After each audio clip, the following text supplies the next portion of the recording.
Hello, dear ones. Thank you so much for taking a few moments to be with me today. It is absolute chaos out there.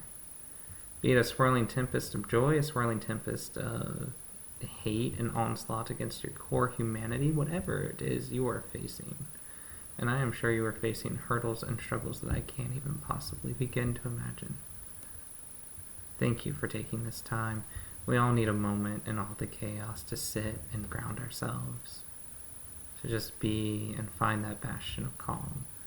So please, I invite you to pour yourself a nice libation, whatever it is you're drinking, whatever it is that brings you comfort, help sustain your spirit.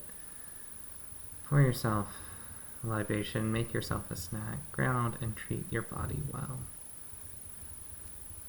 It is chaos out there, but we can find the stillness in our hearts.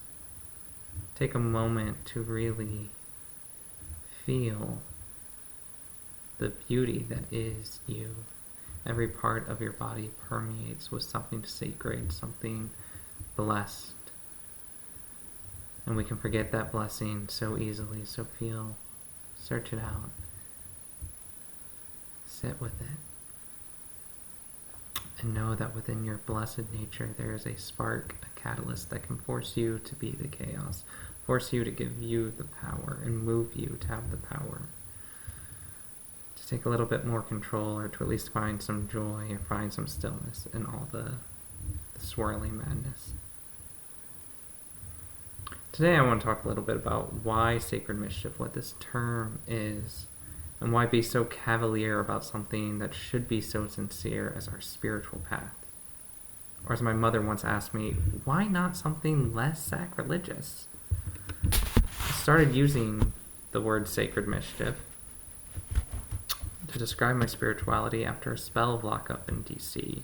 This was during the Kavanaugh protest, the push to keep another abuser from joining the Supreme Court.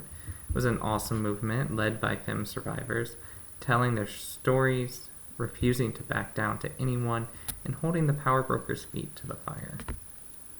We were all in this big warehouse with 100 or so other activists and about 10 or so cops staring us down. And one of our activists was getting bored, antsy, testy, and wanted to see just how much they could push things. And they were pacing the room, and they'd walk around a bit and then get forced back into their seats.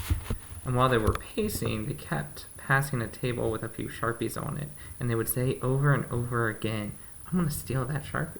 It was their refrain, their protest. I'm going to steal that Sharpie. But by the time we left, that Sharpie remained where it was. A day or two later, I was back in that lockup in that warehouse. Activists were getting arrested pretty much every day in mass actions. And my friend that wanted to steal the Sharpie wasn't with us that day. And the police seemed to be a little bit more relaxed. So I walked by that table, found some unguarded Sharpies, and well. So the next day, I had a Sharpie in my pocket whose origins we'll never quite discern. Where did it come from? How did it get into my pocket?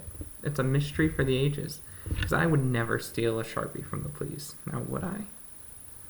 Well, I found my friend who was stressed and burnt out, and they'd been protesting a solid 2 weeks longer than me, and probably had 5 or 10 arrests on me at that point.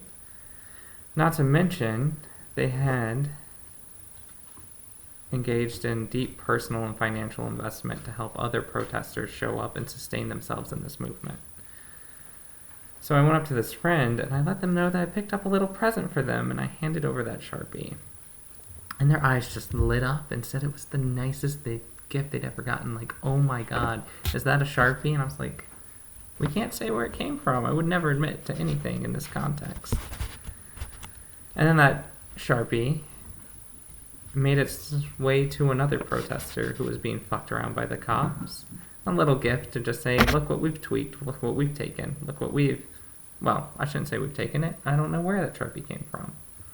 But then that activist gave the Sharpie to another person, and from there I believe it went from person to person, this little bastion of resistance. And I don't know where the Sharpie is now. It's probably forgotten and lost.